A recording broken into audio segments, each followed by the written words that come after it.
کہ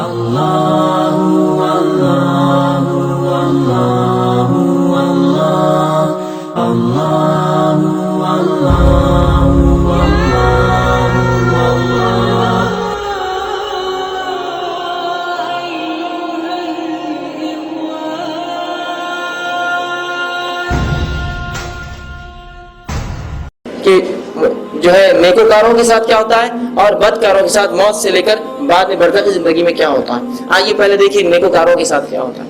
اللہ کے رسول صلی اللہ علیہ وسلم حدیث کا مفہوم رکھ رہا ہوں, الگ الگ حدیث کا مجموعہ ہے, بعد میں جو حوالے دیکھنا چاہے مجھ سے دیکھ سکتا ہے. تو اللہ کے رسول صلی اللہ علیہ وسلم فرماتے ہیں کہ جب ایک انسان جو نیک ہوتا ہے اور اس کی موت کے لیے فرشتے اس کے پاس آتے ہیں تو سب سے پہلے آتے ہی فرشتے اس کو سلام کرتے ہیں. جب نیک لوگوں کے پاس فرشتے آتے ہیں تو خوبصورت شکلوں میں آتے ہیں اور سلام کرتے ہیں اور اسے خوشخبریاں سناتے ہیں کہ اس کے لیے کیا اس کے رب نے رکھا ہے. جیسے ہی وہ آدمی جب فرشتوں کو دیکھتا ہے اور اسے اچھے کلام کرتے, اچھی بات کرتے ہیں اور رسول اللہ فرماتے ہیں ایک خوشبودار اس کے لیے لباس جس کی خوشبو مجھ سے بھی بہت زیادہ ہوتی ہے, وہ کفن اس کے لیے لے کر آتے ہیں اور اس کو سلام کرتے ہیں اور اسے اچھے اچھے ناموں سے, دنیا میں جن ناموں سے پکارا جاتا وہ ناموں سے اسے پکارتے ہیں اور اسے جو خوشخبریاں دیتے ہیں. جیسے ہی یہ بات رسول اللہ صلی اللہ علیہ وسلم فرماتے ہیں مردہ سنتا ہے, وہ کہتا ہے مجھے فوراً لے کے چلو جسم سے, اور پھر حالات سمجھ جاتا ہے کہ میرے لیے تو بہت کچھ رکھا ہے. وہ کہتا ہے کہ مجھے جلدی سے نکالو اور مجھے لے کر چلو. فرشتے اس کی روح کو بآسانی نکالتے ہیں, حتیٰ کہ رسول اللہ فرماتے ہیں جیسے مشک سے پانی نکلتا ہے کھولتے ہی اس طرح سے جو ہے اس کی روح نکال لی جاتی ہے نیک آدمی کی, اور اس کو کفنایا جاتا ہے خوبصورت کفن کے اندر. فرشتے جو کفن لاتے ہیں اور اسے لے کر جو ہے آسمانوں کی طرف جایا جاتا ہے. اور پہلے آسمان پہ رسول اللہ جب اس کی روح پہنچتی ہے اس سے پہلے فرشتے اس کی خوشبو سونگھ لیتے ہیں اور آپس میں کہتے ہیں کوئی نیک شخصیت آ رہی ہے آج, کوئی نیک انسان آ رہا ہے آج اوپر. اور رسول اللہ فرماتے جب آتے ہیں تو فرشتے اس کو سلام کرتے کہتے ہیں اے پاک روح آؤ, خوش آمدید ہے, استقبال ہے تمہارے, اللہ کی رحمت ہے تمہارے لیے, آؤ. اور اسے لیا جاتا ہے اور فرشتے اس کے ساتھ پہلے آسمان سے دوسرے آسمان تک چھوڑنے کے لیے آتے ہیں اور اسے مبارک باتیں دیتے ہیں اور اسے اچھے اچھے ناموں سے پکارے جاتے ہیں جن ناموں سے دنیا میں پکارا جاتا ہے, اچھے اچھے ناموں سے, اچھے اچھے القاب, فلاں بن فلاں, فلاں بن فلاں, اچھے نام. اور اس کے بعد جو ہے اس شخص کی روح اوپر لے جائی جاتی ہے. پھر اللہ سبحانہ تعالیٰ حکم ہوتا ہے اس کا نام جو ہے علیین میں لکھ دو, نیکوکاروں کے رجسٹر میں, نیکوکاروں کی لسٹ میں اس کا نام ڈال دو, یا نیک لوگوں کے حصے میں اس کا بھی حصہ دے دو. علیین میں اس کا نام لکھ دیا جاتا ہے. اللہ حکم دیتا ہے اسے واپس بھیج دو, اس لیے کہ میں نے اسے اسی سے پیدا کیا تھا اور میں واپس اس کو اسی سے اٹھاؤں گا, مطلب مٹی سے, اور اس پاک روح کو لا کر واپس قبر میں ڈال دیا جاتا ہے, اس کی روح کو واپس چھوڑ دیا جاتا ہے. اور آپ صلی اللہ علیہ وسلم فرماتے ہیں جب اس کی روح چھوڑ دی جاتی ہے قبر کے اندر تو پھر وہ مرحلہ آتا ہے جو سب سے خوفناک اور ہولناک مرحلہ ہے کہ منکر و نکیر دو فرشتے جو آ کر بات چیت کرتے ہیں انسان سے, وہ دو فرشتے داخل ہوتے ہیں اور اللہ کے رسول صلی اللہ علیہ وسلم فرماتے ہیں بہت زیادہ سخت انداز سے داخل ہوتے ہیں اور بہت گدار ان کی جو آواز ہوتی ہے, اور جو ہے وہ ان کے احوال رسول اللہ احوال ایسے بتاتے ہیں کہ بہت زیادہ سیاہ ان کا چہرہ ہوگا اور بڑی بڑی جو ہے لال آنکھیں اور ان کے دانت جو کہ بیلوں کے سینگوں سے بڑے ہوں گے, وہ رسول اللہ فرماتے ہیں زمین کو چیرتے ہوئے کھاتے ہوئے خبر پھاڑ کر بیچ میں آئیں گے.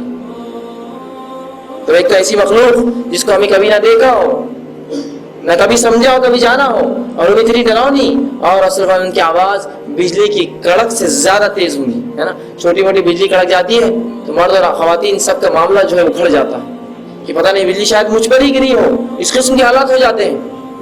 وہاں خبر میں انداز لگائیے منکر و نکیر جو بجلی کی طرح چلاتے ہیں اور ان کی آنکھیں گائے کی جیسی جو ہے بڑی بڑی لال آنکھیں ہیں اور گائے کی سنگ کے برابر ان کے دانت ہے اور جو ہے انتہائی بدصورت اور کالے ہیں, زمین کو چیرتے ہوئے دونوں آتے ہیں خبر کو پھاڑ کر اور انسان کے سامنے آتے ہیں اور اسے اٹھا کر بٹھا دیتے ہیں, خبر اسے اٹھا کر بٹھا دیتے ہیں اور اسے سوال کرتے ہیں من ربک, تیرا رب کون ہے, من نبیک کا, تیرا نبی کون ہے, ما دینک کا, تیرا دین کیا تھا.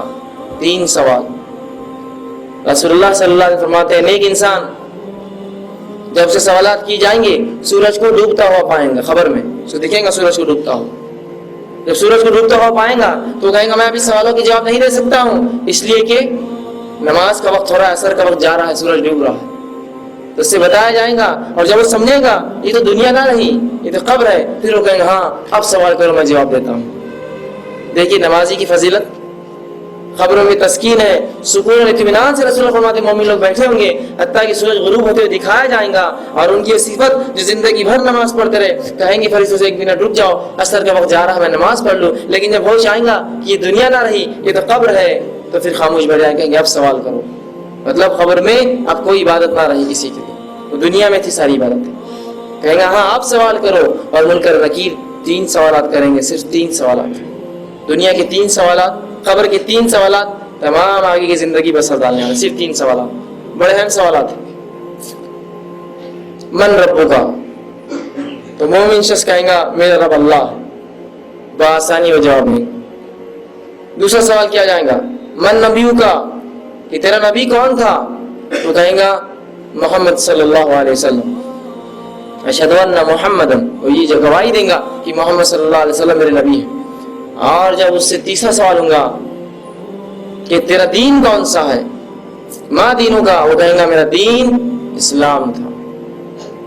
اس کے بعد فرشتے اس سے کہیں گے کہ تم آرام سے سو جاؤ، اور ایک سوراخ کیا جائے گا اور وہ جہنم بتائی جائیں گی، اور فرشتے کہیں یہ وہ چیز ہے جس سے اللہ نے تمہیں بچا لیا، اور وہ بند کر دیا جائے گا، اور ایک دروازہ کھولا جائے گا جو جنت میں سے اس کا مقام دکھا جائے گا، اس سے کہا جائے گا آرام سے تم، اور جنت کی ہوائیں، اور رسول اللہ فرماتے حد نگاہ جہاں تک اس کی نظریں جائیں گی، جنت جو ہے جہنم جو اس کی قبر کو شادہ کھول دی جائیں گی، وسیع کر دی جائیں گی، اور جنت میں اپنا ٹھکانہ دیکھے گا۔ جب وہ جنت میں اپنا ٹھکانہ دیکھیں گا وہ کہیں گا بس مجھے ایک موقع دو، میں اپنے رشتہ داروں کے پاس جانا چاہتا ہوں تاکہ بتاؤں نیکی کا اللہ نے میرے کیا بدلہ دیا ہے مجھے۔ کہا جائے گا نہیں اب تم واپس نہیں جا سکتے، تو وہ کہیں گا اللہ قیامت کو جلدی قائم کر تاکہ میں جلدی سے اس مقام پر جنت میں پہنچ جاؤں، اور وہ دعا کریں گے فرشتے کہیں گے اب تم سو جاؤ آرام سے، اسے جو ہے ایک زبردست بستر دیا جائے گا جس پہ کہا جائے گا کہ اب تم آرام سے ایک دلہن کی طرح اس بستر پہ جو ہے سو جاؤ، انتظار کرو۔ جب وہ شخص لیٹ جائیں گا تو رسول اللہ فرماتے ایک شخص انتہائی خوبصورت حالت میں اس کے پاس آئیں گا اندر، اور وہ پوچھیں گا تم کون ہو، تو کہیں گا میں تیرے نیک اعمال ہوں جو دنیا میں کیا کرتا تھا، میں تیرے نیک اعمال جو تم دنیا میں کیا کرتا تھا، تیرے لیے خوش آمدید ہے، تیرے لیے بھلائی ہے۔ اور اس کے بعد وہ چلا جائیں گا اور یہ نیک شخص سو جائیں گا، دوبارہ اٹھایا قیامت تک سو جاؤں۔ اور اسی بات کو اللہ کے رسول صلی اللہ علیہ وسلم نے ایک بہترین حدیث میں فرمایا تھا، 3 دوست ہیں، 3 ساتھی ہے، 3 دوست ہیں، پہلا وہ ہے پہلا ساتھی جو انسان کے مرتے اس کو ساتھ چھوڑ دیتا ہے، پھر فرمایا دوسرا وہ ساتھی ہے جو قبرستان تک ساتھ آتا ہے، اور تیسرا وہ ساتھی ہے جو تمہارے ساتھ قبر میں اور قیامت کے دن ہوگا۔ پھر آپ نے فرمایا پہلا ساتھی پہلا دوست وہ ہے جو مرتے ہی تمہارا ساتھ چھوڑتا ہے، وہ تمہارا مال و دولت ہے۔ انسان مرا سب کچھ چھوڑ گیا، اس کا کچھ لے جاتا ہے ساتھ،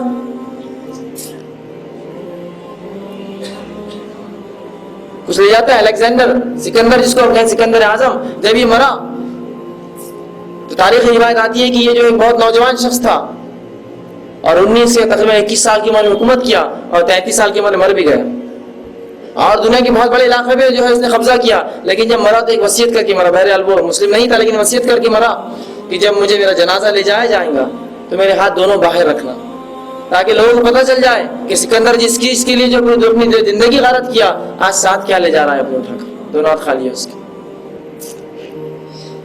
تو اس میں فرماتے مال خلاص، آدمی مرا مال وہیں رہا، حتیٰ کہ اگر ہاتھ میں ایک چھوٹی سی 80 یا 20 یا 30 روپے کی چاندی کی انگوٹھی ہوں گی کھینچ کر نکالی جائیں گی، اس کی انگلی بھی ٹوٹ گئی تو کوئی پرواہ نہیں، وہ مال نہیں جائے گا اس کے ساتھ، لیکن ادنا سا مال ہے۔ کوئی بولتا ہے چاندی کی انگوٹھی جانے دو، چھوڑ دو، اس کو کیا کرنا، وہ بھی نکالی جاتی ہے، ایک تن کا اور ذرہ مال کا نہیں جاتا ہے، حتیٰ کہ خبر میں گراتے ہوتے کچھ مال گر جائے وہ بھی اٹھا کے نکالا، رکیے ایک منٹ، اٹھا لیا جاتا ہے۔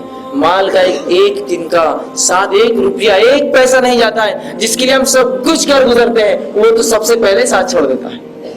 ایک عجیب ساتھی ہے جس کو ہم سب سے زیادہ جگری، سب سے زیادہ اچھا، سب سے زیادہ بہتر، سب سے زیادہ کامگر سمجھتے ہیں، وہ تو مرتے ہی ساتھ چھوڑتا ہے، اور ابھی جنازہ تو بعد میں اٹھیں گا، پہلے حساب و کتاب ہو، یہ زمین کس کی ہوں گی، یہ گھر کس کون رہیں گا، وہ پلاٹ کس کا ہوگا، اور وہ مال بینک بیلنس کون لیں گا، پہلے بات کرو تو یہ اٹھیں گا آگے۔ یہ ساتھی ایسا ساتھ چھوڑتا ہے اور دوسروں کا بن جاتا ہے مرتے، اور اس کے لیے ہم سب کچھ کر گزرتے، سب کچھ حرام چیزیں، حرام چیزوں میں ملوث ہوتے، کیوں؟ اسی مال کے لیے جو سب سے پہلے چھوڑیں گا، اور بنگلے اور گاڑیاں اور دولت اور شہرت اور مال، اس کے لیے رشوت کھاتا ہے، حرام اور حلال میں تمیز نہیں کرتا ہے، اور سود خوری اور سب گناہ کرتا ہے، کس کے لیے؟ اس ساتھی کے لیے جو سب سے پہلے ساتھ چھوڑنے والا ہے، سب سے پہلے۔ پھر آپ سے فرماتے دوسرا ساتھی کون ہے؟ رشتہ دار جو قبر تک آتے ہیں، قبرستان تک آتے ہیں۔ کیا آج تک کسی رشتہ دار کو آپ نے مرتے قبر میں ساتھ سوتے ہوئے دیکھا کسی کے کہ میں بھی ساتھ جاؤں گا اس کے؟ نہیں، وہ چھوڑ دیتے، قبر تک لاتے ہیں، بولتے جلدی۔ یہی وہ رشتہ دار ہے جن کے لیے آپ سب کچھ کرتے ہیں، اسلام سے پھر جاتے ہیں، اس کی تعلیمات سے پھرتے ہیں، قرآن پر عمل نہیں کرتے، یہی رشتہ دار ہے۔ کوئی آپ کے ساتھ قبر میں نہیں آئے گا، پہلے ہی چلے جائیں گے، اور اس کے لیے ہم نے سب کچھ کیا۔ یہی ماں اور یہی باپ اور یہی خالہ یہی پھپھو یہی دادی کے لیے ہم نے شریعت کے احکامات توڑے، اللہ اس کے رسول کو ناراض کیا، لیکن ان کی رضامندی حاصل کی، ان کو راضی کیا، ہے نا؟ فلاں کام حرام ہے، نہیں ہمارے بڑے نہیں بولتے، انہی کے لیے کیا نا رضا، یہ بھی چھوڑ دیں گے ساتھ، قبرستان تک آئیں گے۔ بلکہ یہ وہ لوگ ہوں گے کہیں گے سب سے پہلے اس کو اٹھا کر پھینکو ورنہ سڑنا شروع ہو جائیں گے، پھینکو اسے لے جا کر قبر میں ڈالو جلدی۔ جن کے لیے سب کچھ کیا، شریعت چھوڑی، حرام حلال کی تمیز چھوڑی، بیوی اور بچے، مال اور دولت، سب کچھ فتنے ان کے لیے برداشت کیے، اور یہ لے جا کے کہاں دفن کریں گے آپ؟ بولیں گے ڈالو مٹی کے اندر، اور اسے ہمارے دوسرا ساتھی دفنا کر باہر آ جائیں گے۔ اور اسے ہمارا تیسرا ساتھی وہ ہے جو قبر میں تیرے ساتھ جائیں گا، وہ تیرے اعمال ہے نا، آیا نا یہاں برابر یہ اعمال۔ اور اس کے لیے ہم نے کیا کیا؟ اس کو سب سے کم دوستی رکھتے اس سے، اور رشتہ داروں سے اس سے زیادہ، اور سب سے زیادہ دوستی ہماری مال اور دولت سے ہوتی ہے، جو کہ ایسے ساتھی ہیں جو سب سے پہلے آپ کا ساتھ چھوڑ کے نکل جائیں گے اور ہمارا ساتھ چھوڑ کے نکل جائیں گے۔ تو یہ تیسرے ساتھی کو اپنا اچھا ساتھی بنا لیجئے، اس تیسرے ساتھی سے ایک زبردست دوستی کر لیجئے کہ یہ چونکہ قبر میں آنے والا ہے، اس کو جو ہے خوب کیجئے نیک اعمال، تاکہ وہ آ کر آپ کو خوشخبریاں دیں۔ اب آئیے اس شخص کا حال، اس شخص کی موت کا حال جو کافر، منافق، فاسق، بدکار، گناہگار ہوتا ہے۔ جب اس کی موت کا وقت آتا ہے، رسول اللہ صلی اللہ علیہ وسلم فرماتے ہیں فرشتے بہت بھیانک شکلوں میں اس کے پاس آتے ہیں، اور ایک بہت ہی انتہائی درجے کا بدبودار ایک جو اس کے لیے ٹاٹ کا بنا ہوا جو ایک کفن لے کر آتے ہیں، اور آتے ہی اس کو کہتے ہیں اے جو ہے مغضوب روح، اللہ کے جس پر غضب ہوگا باہر نکل۔ رسول اللہ فرماتے اس کی روح اندر گھستی ہے، وہ فرشتے سے کھینچ کر باہر نکالتے ہیں، حتیٰ کہ آپ صلی اللہ علیہ وسلم فرماتے ہیں ایسی سی کیفیت ہوتی ہے جب نکالا جاتا ہے جیسے کہ ایک بھیڑ ہے، اس کے گیلے اونٹ پر ایک لوہے کی سلاخ کانٹے دار پلے لپٹی جائے اور کھینچ کر نکالی جائے اس کے جسم سے، اون کے اوپر لپٹی اور کھینچی جائے، اس طرح سے تکلیف محسوس کرتا ہے وہ، اور اس کی روح آنا نہیں چاہتی، اسے فرشتے کھینچ کر اور غوطے لگا کر اور تمام جو حالات بتائے ویسا کر کے اس کی روح کو باہر نکالتے ہیں۔ روح کو باہر نکالا جاتا ہے، ایک سے بدترین ناموں سے پکارا جاتا ہے، اس کے برے برے القاب، برے برے نام اس کے پکارے جاتے ہیں، کوئی سلام نہیں اس کے لیے، بد دعائیں اس کے لیے فرشتے کرتے ہیں، اسے کھینچتے ہیں، اس بدبودار ٹاٹ میں لپیٹتے ہیں اور آسمان کی طرف لے کے چلتے ہیں۔ جب پہلے آسمان پہ جاتے ہیں دوسرے فرشتوں کو پہلے ہی بدبو آ جاتی ہے اس ٹاٹ کی، کہتے ہیں بہت ہی مغضوب کوئی گندی روح آ رہی ہے۔ جب وہ آتی ہے فرشتے پوچھتے یہ کون مغضوب روح اٹھا کر لائے ہو؟ کہتے فلاں بن فلاں، گندے گندے ناموں سے اسے پکارتے، دنیا میں جو برے ناموں سے پکارا جاتا ہے یا جسے چڑ تھی ان ناموں سے پکارا جاتا ہے۔ فرشتے کہتے ہیں اس کے لیے کوئی دروازے نہیں کھلیں گے جنت کے، آسمان کا کوئی دروازہ اس کے لیے نہیں کھولا جائے گا، اسے چھوڑ دو۔ رسول اللہ فرماتے اس کو آسمان سے ہی پھینک دیا جائے گا، نیچے لا کر نہیں چھوڑا جائے گا، اور وہ گر کر زمین پر آ کر پٹکی کھائے گا زور سے آسمان سے، اور اپنی قبر میں چلا جائے گا۔ جب وہ قبر میں جائیں گا منکر نکیر آئیں گے زمین کو چیرتے اور اٹھا کر اسے بٹھا دیں گے، اور پھر وہی سوالات تھے من ربک، تیرا رب کون تھا؟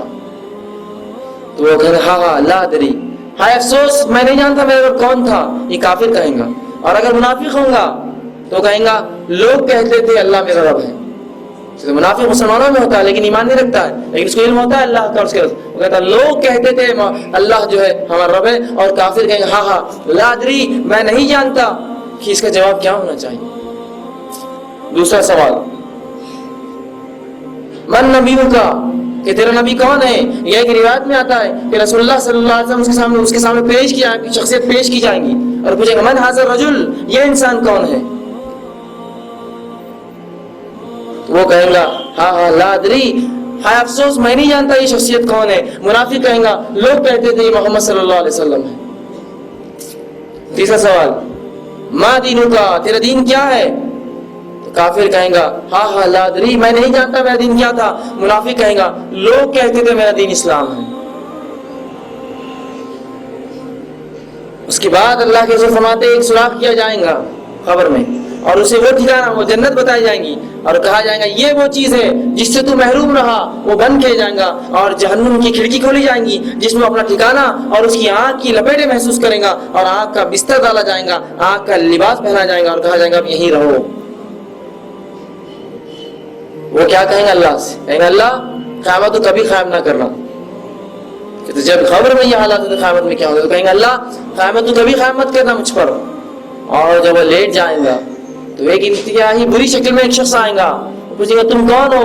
وہ کہیں گا میں تیرے برے اعمال ہوں، میں تیرے برے اعمال ہوں جو دنیا میں تو کیا کرتا تھا۔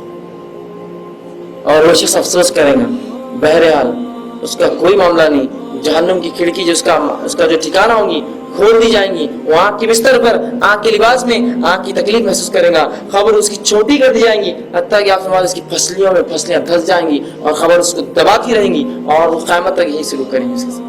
اور جنتی کے لیے جو ہے نیکوکار کے لیے وسیع اس کی نظروں تک وسعت پا جائیں گے۔ یہ تو مختصر سے حالات قبر میں جو ہوں گے۔ اب اس کے بعد کیا ہوں گے؟ اس کے بعد کیا ہوں گے؟ تو آئیے وہ تھوڑے 3 سوالات پھر سے ایک بار دیکھ لیتے۔ جب 3 سوالات کی بات آتی ہے کہ من ربو کا جواب آسان ہے، ربی اللہ، اللہ میرا رب ہے، آسان۔ من نبیوں کا، تیرا نبی کون ہے؟ بہت آسان، نبی محمد صلی اللہ علیہ وسلم، نبی ہونا محمد میرے نبی محمد صلی اللہ علیہ وسلم تھے۔ اور ماں دینوں کا، تیرا دین کیا ہے؟ میرا دین اسلام تھا۔ آپ کہیں گے صرف 1 لفظ 2 لفظ 3 لفظ، یہ تو میں بالکل بآسانی دے سکتا ہوں 3 لفظ، کیا مشکل ہے؟ دنیا میں کیا آسان نہیں ہے بولنا اللہ محمد اور دین اسلام؟ کیا مشکل ہے 3 لفظ؟ لیکن یہ ایسا آسان نہ ہوگا جتنا ہم سوچ رہے ہیں، ایسا آسان نہ ہوگا۔ اندازہ لگائیے قبر کی تاریکی، اس کا اندھیرا، اس کا اکیلا پن، اس میں فرشتے جو اتنی خطرناک مخلوق داخل ہوں گی، اس میں وہ فرشتے بھی ہوں گے جو گزے لے کر اور سزا کے اور جزا کے، اچھائی اور برائی دونوں کے فرشتے کھڑے ہوں گے۔ برا ہوں گا تو اس کو جو ہے سزا دی جائے، اچھا ہوگا تو جنت کے اس کو حوالے بتائیں، دونوں چیزیں، ساری چیزیں دیکھ کر ہمارے تو منہ بند ہو جائیں گے۔ عائشہ رضی اللہ عنہا کہتی ہے اللہ کے رسول جب تو فرشتہ گز لے کر سر پہ کھڑا ہوگا خبر میں تو ہم تو مٹی کے بت بن جائیں گے، کیسے جواب دے پائیں گے؟ کیا کہیں گے اپنے منہ سے؟ نکلیں گے نہیں الفاظ۔ تو کہا اس وقت تمہیں ثابت قدم کلمہ توحید لا الہ الا اللہ تمہیں ثابت قدم رکھیں گے خبر کے اندر، وہ تمہیں آسانی کریں گے جواب دینے میں۔ اور کئی صحابہ سے معاملات ہیں کہ اللہ کے رسول ایک خطرناک مخلوق، قبر کی اکیلا پن اور اس میں یہ سوالات، ہم کیا کریں؟ کیسے جواب دیں گے؟ تو اللہ کے رسول صلی اللہ علیہ وسلم فرماتے ہیں اللہ تمہاری مدد کرے گا اور وہ کلمہ طیبہ ہوگا جو تمہیں آسانی کرے گا۔ اندازہ لگائی قبر کے حالات اور اس پر سوال من رب کا، تیرا رب کون ہے؟ اس کا جواب وہی دے پائیں گا، اسی شخص کی زبان اس پر کھلیں گی جو زندگی بھر واقعتاً اللہ کو رب مانتا رہا، وہی کہیں گا اللہ میرا رب ہے۔ ورنہ جو دنیا میں اللہ کو چھوڑ کر ان کو اور ان کو اور قطب اور ابدال اور پیر اور فقیر مرشد کو پکارے گا، قبر میں بھی اس کے منہ سے اللہ نہیں نکلے گا، وہ کہیں گا ہاں ہاں لا ادری، مجھے نہیں پتا کہ میرا رب کون ہے، یا کہیں گا لوگ کہتے تھے اللہ میرا رب ہے۔